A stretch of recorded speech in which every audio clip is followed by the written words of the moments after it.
tractor trailer driver here on March 13th, 2025, Austin, Texas. Killed 5, 11 injured. God bless the family and friends of the victims.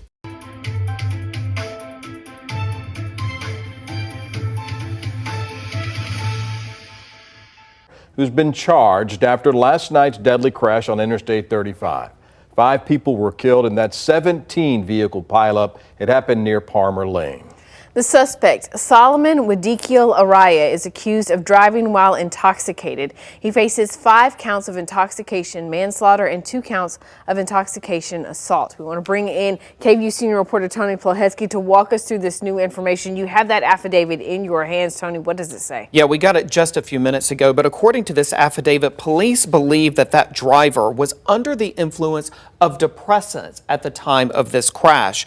The driver stated that he did not consume any alcohol, and also, according to this affidavit, tested 0.0 on a breathalyzer exam. But at the scene of this crash, police say, according to this affidavit, that he still failed a field sobriety test, and then they actually took him to the hospital for further examination. So again, we know the driver at this point has been charged or is facing charges of intoxication manslaughter, 1 charge for each of those victims, as well as 2 counts of intoxication assault. But again, this affidavit making clear that police at the scene believed that he was under the influence of depressants. Also, apparently witnesses when he first arrived told authorities that he may have been trying to leave the scene at that time, and that authorities later found him inside of that 18-wheeler. Brian and Ashley. Still really early in this investigation, Tony. This, of course, a huge part of that.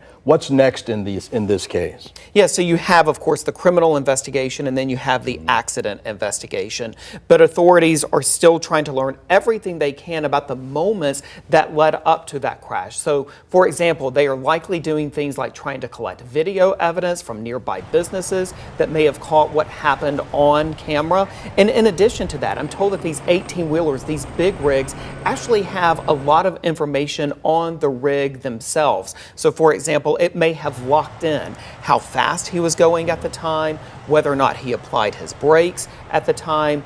And I think authorities also were trying to determine whether or not there were cameras on the rig itself that may have captured those devastating final moments leading into the crash. You know, when you say a depressant, is there any other information that we can get from that, Tony, whether this was some sort of medication or whether this was some sort of drug use? Yeah, that's a good question. And according to the affidavit, it refers to CNS depressants that they believe he was under. And actually, according to this affidavit, it says that police believe those drugs left him in a state, this is a direct quote, not capable of operating a vehicle safely.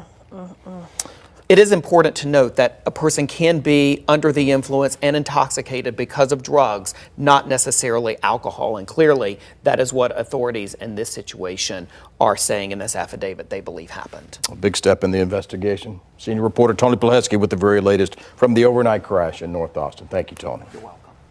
Let's now check in with KVUE's Jessica Cha. She's live at the scene there in North Austin with what things look like there today. Jessica? Brian, we have been out here since about 10 this morning, where we saw crews cleaning up the last of the gnarled metal, glass and blood off of the southbound lanes of I-35, and those lanes did open back up at about 1 today.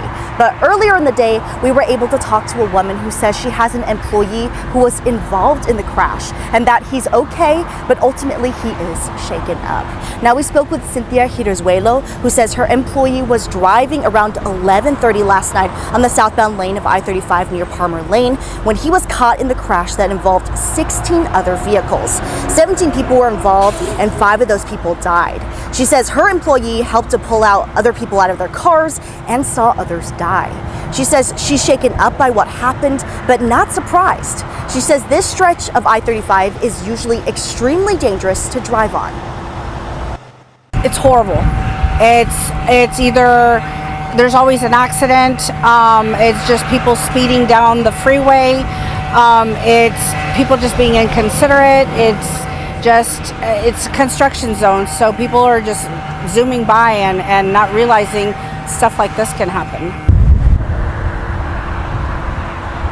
And of those 5 people who died, officials say 1 was a child and 1 was an infant. And as we talk about the suspect in this crash today, court records out of Wilmer, Texas show that Weldekeal-Araya has also been accused of speeding there and was due to appear in court next week. Now, we did reach out to the attorney who was listed under that case. Crucial reminder here, help is available. If you or anyone you know is a victim of domestic violence, you can call the phone number there on your screen or simply text the word START to 88788.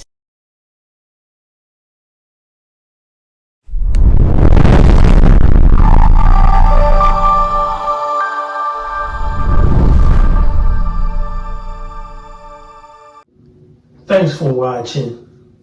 We appreciate you. Please subscribe.